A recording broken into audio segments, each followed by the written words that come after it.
Қайырлы күн менің оқырмандарым, каналыма қош келдіңіздер. Бүгін сіздерге жазда шөліңізді басатын компот дайындайтын боламыз. Менімен бірге жасаңыздар. Бізге қажетті заттар су, шие, алма, апельсин керек болады. Барлығын салып болған соң зекерімізді саламыз.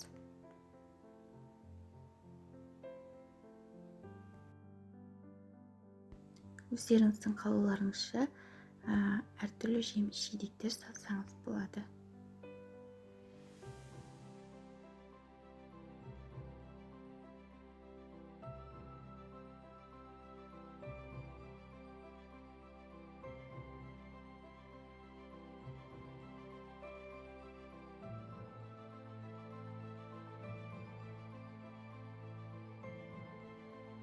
Енді оны жарты сағатқа қайнатып аламыз.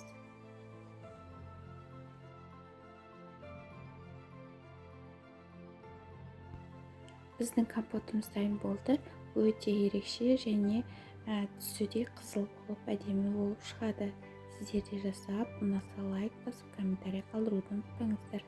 Сіздермен бірге болған Айнұр. Назарларыңызға рахмет.